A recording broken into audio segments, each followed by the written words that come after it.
खास एक्सपर्ट जुड़ चुके हैं हमारे साथ। राजेश भोसले साहब इस चर्चा में शामिल हो रहे हैं, उनसे हम चर्चा को आगे बढ़ाएंगे। और उसके साथ ही तपन दोषी हमारे साथ लगातार बने हुए हैं। तपन जी, एक यूट्यूब का सवाल जरा मैं लेना चाहूंगा। सबसे पहले लखनऊ से चिन्मय का सवाल आया है और इन्होंने 1000 शेयर लिए हुए हैं हिल्टन मेटल के। 75.5 रुपए के आसपास की इनकी खरीदारी है। पूछ रहे हैं कि आखिर इसमें क्या किया जाए। और हिल्टन मेटल में हमने देखा है कि किस तरह से जो राइट से खासतौर पे उन्हें अप्रूवल मिला है, उसका इम्पैक्ट देखने को मिला। 5% का अपर सर्किट भी लगा और इस पर लगातार एक्सपर्ट्स का बुलिश नजरिया भी नजर आ रहा है। हमें बताइए, इनकी खरीदारी के भाव से 75.5 75 रुपए 50 पैसे के आसपास इन्होंने खरीदारी की है। बताइए कितना दम नजर आ रहा है? सही में बहुत ही इंटरेस्टिंग स्टॉक है, क्योंकि ये जो अप्रूवल मिला है ना, वो बड़ा अप्रूवल है। और एक ये फर्स्ट एमएसएमई है जो जिनको ये अप्रूवल मिला है रेलवे व्हील्स का।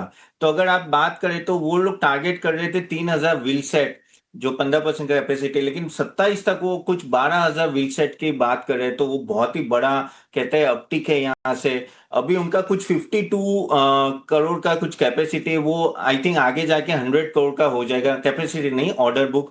तो वो भी एक बड़ा है। एंड ओवरऑल अगर आप देखो ना, तो ये 40,000 वैगन्स को आपको एलएचबी स्टैंडर्ड में कन्वर्ट करना है, गवर्नमेंट ने बोला है। ऑलरेडी 2.6 लाख करोड़ का ऑलरेडी गवर्नमेंट इन्वेस्ट कर रही है ये सेक्टर में। और एक ये लौती एमएसएमई जिनको ये लाइसेंस मिला है, तो कहते हैं सोने पे सुहागा है, बेस्ट टाइम है इनके लिए भी। और यहाँ से वो कैपेसिटी एक्सपांशन कर रहे हैं। 200 करोड़ का रेवेन्यू टारगेट जल्दी वो पार करने वाले हैं, ऐसा बोल रहे वो। फंड रेजिंग चालू है। और at the end of the day जैसे ये कहते हैं ना कि यहाँ बहुत ही कम प्लेयर है, तो उनका प्रॉफिट मार्जिन भी अच्छा रहेगा, इंप्रूव मार्जिन होगा। और इन हाउस क्वालिटी इनकी अच्छी है, तभी राइट्स उनको देंगे ना कॉन्ट्रैक्ट ओवरऑल। तो ये सब देखे तो एक तरह से मुझे लग रहा है कि नेक्स्ट 2 साल इनको कोई ऑर्डर बुक की कमी नहीं है, बस कैपेसिटी बढ़ाएंगे एंड ऑर्डर बुक को सफाइज करेंगे।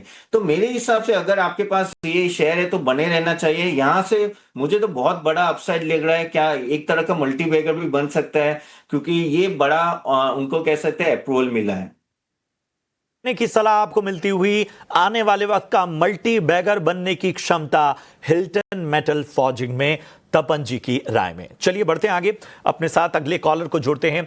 अयूब कुरैशी साहब हमारे साथ झांसी से इस वक्त जुड़ चुके हैं। अयूब साहब नमस्कार, पूछिए कौन सा स्टॉक आपके पास है? सर नमस्कार जी, पूछिए अपना सवाल। सर मेरे पास महानगर गैस लिमिटेड है 1400 के प्राइस पर और 100 क्वांटिटी है। मेरा शॉर्ट टर्म व्यू है, तो सर क्या एक्सपेक्ट कर सकते हैं इसमें? ठीक है, एक बार बाइंग प्राइस एक बार कंफर्म 1400 के बाइंग पे आपने खरीदा है? जी जी हाँ। ठीक है, शॉर्ट टर्म में कितना, मतलब कितना समय देना चाहते हैं? 2 महीना। दो महीना दे सकते हैं।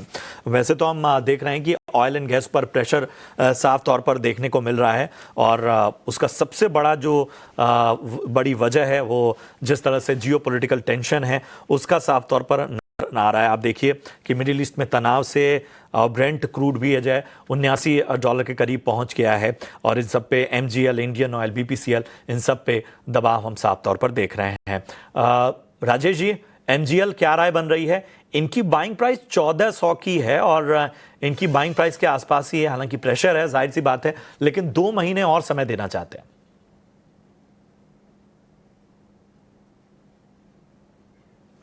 अपने आप को अनम्यूट कर लें राजेश जी।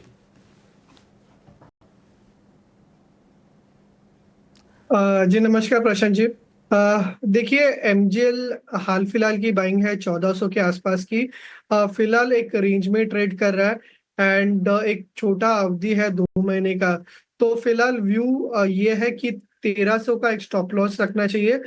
जो इसका प्रीवियस स्विंग लो है वो 1300 का है।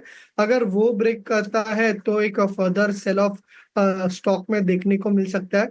ऑन द हाई साइड अगर आप देखें तो 1430 1440 ये एक इम्पोर्टेंट रेजिस्टेंस है।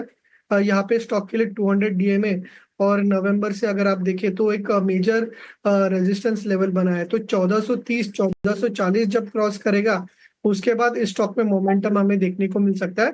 फिर वहां से स्टॉक 1500 के लेवल्स भी टेस्ट कर सकता है। बट अभी फिलहाल रेंज बाउंड है। 1300 एक इम्पोर्टेंट स्तर है। अगर वो ब्रेक करता है तो फर्दर वीकनेस देखने को मिल सकता है। तो फिलहाल 1300 के स्टॉप लॉस से होल्ड रखना चाहिए। ठीक है, 1300 के स्टॉप लॉस के साथ बने रहने की आपको सलाह, आगे बड़े लक्ष्य हासिल हो सकते हैं। ये जो मौजूदा तनाव है उसका एक शॉर्ट इम्पैक्ट आपको इस स्टॉक पर देखने को मिल रहा है, वैसे स्टॉक में दम है। चलिए